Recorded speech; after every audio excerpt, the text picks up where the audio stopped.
friends, it's me, Orion, and we're back with another part of our Phoenix Wright Ace Attorney Let's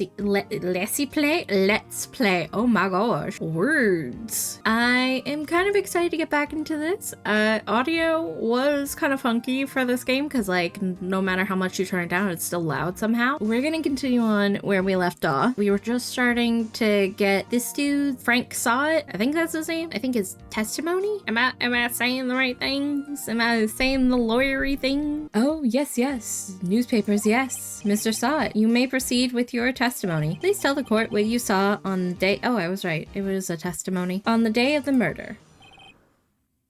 Witness testimony. I was going door to door selling subscriptions when I saw a man fleeing an apartment. I thought he must be in a hurry because he left the door half open behind him. Thinking it strange, I looked inside the apartment, and then I saw her lying there, a woman, not moving. Dead. I quailed in fright and found myself unable to go inside. I thought to call the police immediately. However, the phone in her apartment wasn't working. I went to a nearby park and found a public phone. I remember the time exactly. It was 1 p.m. The man who ran was without a doubt the defendant sitting right over there. Time of death, July 31st, my birthday. 4 p.m. to 5 p.m. Cause of death, loss of... yeah. But yeah, 1 p.m. The man who ran was without a doubt the defendant sitting right over there.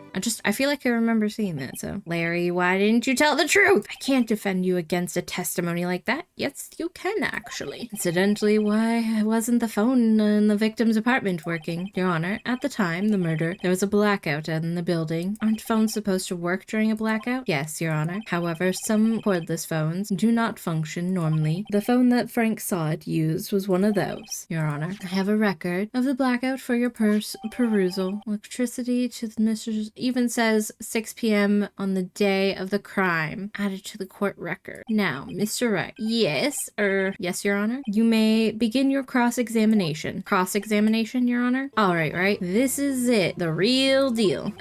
What exactly am I supposed to do? Why, you exposed the lies in the testimony the witness just gave. Lies? What? He was lying? Of course he was, you fucking idiot. I'm so sorry. That's so mean to Phoenix. I just came from like recording Zero Escape, and if you have not been watching Zero Escape, you'll probably already know how I feel about Junpei.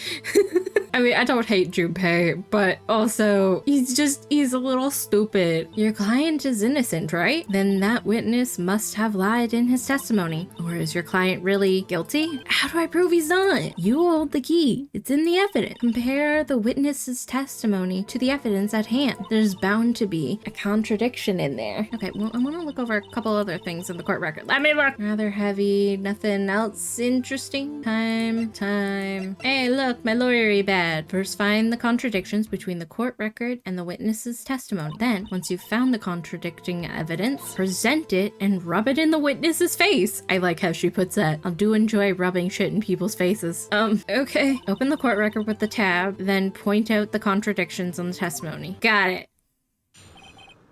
I do know, we're just gonna, real quick, because I know that I can lose points if I fuck up, and I'm gonna be real, I'm gonna be save scumming, just so that I don't lose points. Because I'd also like to get the trophies on Steam. I was going door to door selling subscriptions when I saw a man fleeing the apartment. I want to know more about this. Isn't a man leaving an apartment a common sight? I found it odd you would take notice of him. I don't know. He just seems strange to me, that's all. Like he was mad and yet frightened at the same time. Just like a criminal fleeing the scene of a crime. That's leading. The defense requests that the witness refrain from conjecture. Of course, what the witness means is that the man he saw looked suspicious. So what happened next? I thought he must be in a hurry because he left the door half open behind him. Half open, you say? Yes, the door was half open, yes. I watched for a moment, but no one came to close the door. That's odd, in a big city like this, I thought. I see, and what happened next? Thinking it strange, I looked inside the apartment. Bit nosy, aren't you? What gave you the idea to do that? Well, the door was half open, you see. Isn't it only human to want to peek? We climb mountains because they are there. It's the same thing. Truer words have never been spoken. Anyone would look inside. Why did Pink cut him off so quickly? So you looked into the apartment. What happened then? And then I saw her lying there. Woman, not moving. Dead. Are you sure she was dead? Well, no, I guess I wasn't. But she wasn't moving at all, and there was blood everywhere. I guess that would look fatal to anyone. Very well, what happened next? I quailed in fright and found myself unable to go inside. So you didn't touch anything in the apartment? Yes. I mean, no, nothing. Okay, what happened next? I thought to call the police immediately. You thought to call the police? Does that mean you didn't actually call them? Please listen to the rest of the testimony. You thought to call the police. What happened next? However, the phone in our apartment wasn't working. The phone in her apartment wasn't working. Yes, I mean, no, it wasn't, right. But you said you didn't go into the apartment, or did you? Oh, that, I can explain that. There was a cordless phone on a shelf in the entryway. I reached inside and tried that, and the phone wasn't working, correct? What happened next? I went to a nearby park and found a public phone.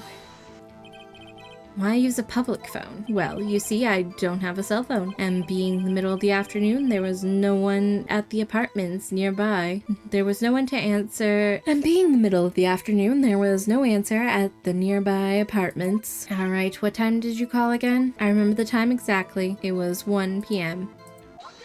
You found the body at 1 p.m. Are you sure? Yes. Yes, it was 1 p.m. for certain. Frankly, I find that hard to believe. Your statement directly contradicts the autopsy report. The autopsy notes the time of death at sometime after 4 p.m. There was no body to find at 1 p.m. How do you explain this 3-hour gap? Okay, this is trivial. The witness merely forgot the time. No. After his testimony, I find it hard to believe. Mr. Stott, why are you so certain that you found the body at 1 p.m.?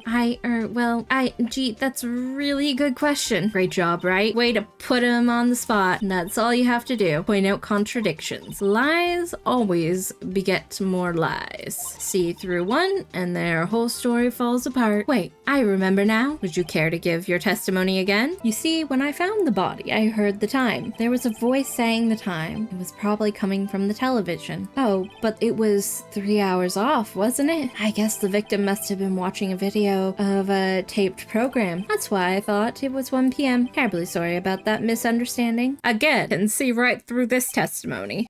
I see. You heard a voice saying the time on a taped program. Mr. Wright, you may cross-examine the witness. Right, you know what to do. I've got this one. The time of discovery. You see, when I found the body, I heard the time. There was a voice saying the time. It was probably coming from the television. Oh, but there's 3 hours off, wasn't it? I'm watching a videotaped program. You know, I probably could, but I'm just gonna get to the point here. Hold it right there. The prosecution has said there was a blackout at the time of the discovery, and this record proves it. You couldn't have heard a television or a video.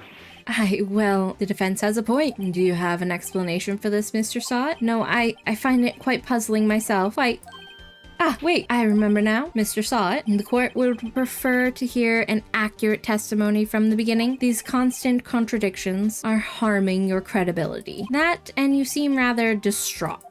My apologies, Your Honor. It must have been the shock of finding the body. Very well, Mr. Stott. Let's hear your testimony once more, please. Hearing the time. Actually, I didn't hear the time. I saw it. There was a table clock in the apartment, wasn't there? Yeah, the murder weapon.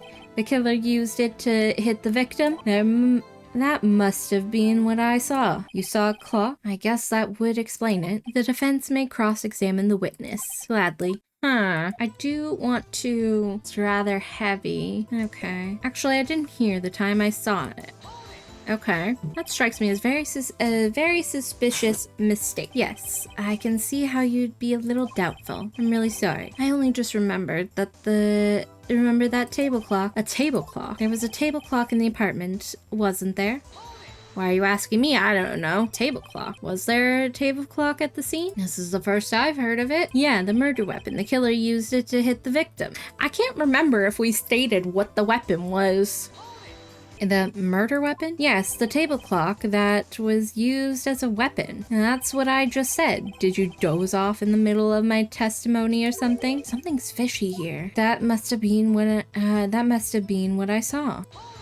Why didn't you tell us that in the first place? I guess it just slipped my mind. I'm not really sure how it happened myself. End of story. Now, find the contradiction. I think it's the weapon itself, but I want to save here just in case. I was like, what if I am wrong? But I think it's this. Wait. Just a moment. The murder weapon wasn't a clock. It was this statue. Now, how is this supposed to be a clock? You with your objections and your evidence, just who do you think you are? Just answer the question, Mr. Sot. Hey, I saw it there, okay? That's a clock. Your Honor, if I may? Yes, Mr. Payne. As the witness stated, the statue is indeed a clock. The neck is a switch. You just tilt it, and it says the time out loud. As it doesn't look like a clock, I submitted it as a statue. My apologies. I see. So the murder weapon was a table clock after all. Well, Mr. Wright, it appears the witness testimony was correct. This is a clock. Do you have any problems with this testimony now? Yeah, I still got many problems. We didn't know it was a clock. Your Honor, there is a gaping hole in the witness's testimony. The only way he could have known the weapon was a clock is to hold it in his hand. Yet the witness testified that he never entered the apartment. Clearly, a contradiction. Indeed. The witness knew it was a clock because he went into the apartment. You're lying. You were inside the apartment on the day of the murder. Oh yeah? Prove it. Prove it when I went in there. I'll do better than that. I can prove you were the one who killed her. You struck her with the clock. The shock of the blow triggered the clock's voice, and that was the sound you heard.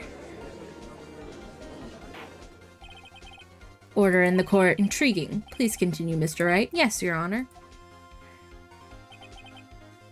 Mr. Sot, the sound must have left quite an impression on you.